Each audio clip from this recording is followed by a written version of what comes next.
नमस्कार दोस्तों, मैं हूं शिखा जायसवाल। राम की नगरी अयोध्या में एक समारोह में हिस्सा लेने पहुंचे यूपी के सीएम योगी आदित्यनाथ ने पड़ोसी देश में हो रहे घटनाक्रम पर अपनी बात रखी। बांग्लादेश में हिंदुओं पर जुल्म और जाति होने पर चिंता जताते हुए यूपी के सीएम योगी आदित्यनाथ ने कहा कि सनातन धर्म पर आने वाले संकट के लिए फिर से एकजुट होकर कार्य करने और लड़ने की जरूरत है।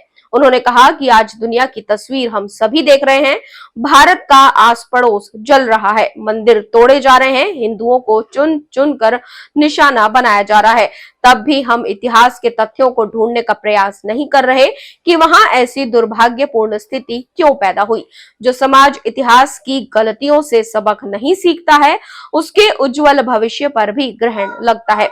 सनातन धर्म पर आने वाले संकट के लिए फिर एकजुट होकर काम करने और लड़ने की जरूरत है। सीएम योगी आदित्यनाथ ने कहा कि राम मंदिर का निर्माण मंजिल नहीं, एक पड़ाव है। इसे आगे भी निरंतरता देनी होगी। सनातन धर्म की मजबूती इन अभियानों को नई गति देती है। उन्होंने कहा कि मर्यादा पुरुषोत्तम श्री राम के परम भक्त पूज्य ब्रह्मलीन परमहंस रामचंद्र दास का पूरा जीवन राम जन्मभूमि के लिए समर्पित रहा। उन्होंने इस आंदोलन को जीवन का मिशन बनाया। संतों का संकल्प एक साथ एक स्वर में बढ़ा तो अयोध्या में राम मंदिर निर्माण का मार्ग प्रशस्त हुआ। मेरा सौभाग्य है कि 21 वर्ष बाद ही सही उनकी प्रतिमा के स्थापना का सौभाग्य मुझे प्राप्त हुआ।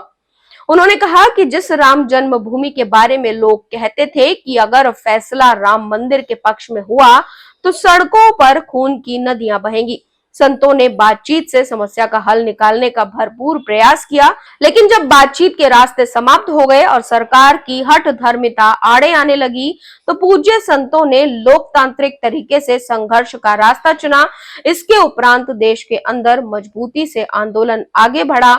मामला न्यायालय में गया तो बीजेपी की डबल इंजन सरकार बनने के बाद समस्या के समाधान का मार्ग निकला। आपको बता दें कि प्रधानमंत्री शेख हसीना पद से इस्तीफा देकर आनन फानन में देश छोड़कर भले ही भाग गई हों, लेकिन बांग्लादेश के हालात लगातार बिगड़ते जा रहे हैं।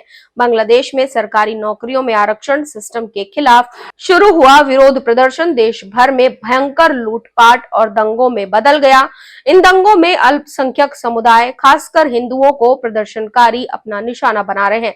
शेख हसीना के देश छोड़ने के बाद अंतरिम सरकार नहीं बनने की वजह से प्रदर्शनकारियों में काफी रोष दिखा। वो मंदिर को आग लगाने लगे, हिंदुओं के घरों को, दुकानों को तोड़फोड़ कर रहे हैं। ऐसी घटनाओं के कई वीडियो सोशल मीडिया पर वायरल भी हुए, जिसको लेकर योगी आदित्यनाथ ने एक बार फिर से चेताया कि हिंदुओं को एकजुट होने की जरूरत है। जिस तरह का माहौल हमारे अड़ोस पड़ोस के देशों में चल रहा है, उसको लेकर हमें एकजुट होने की जरूरत है और राम मंदिर सिर्फ एक पड़ाव है, ना कि मंजिल है। अभी कार्य और भी करने बाकी हैं। यूपी के सीएम योगी आदित्यनाथ के इन विचारों पर आपकी क्या राय है, कमेंट बॉक्स में जरूर बताएं। साथ ही चैनल को सब्सक्राइब करना बिल्कुल न भूलें।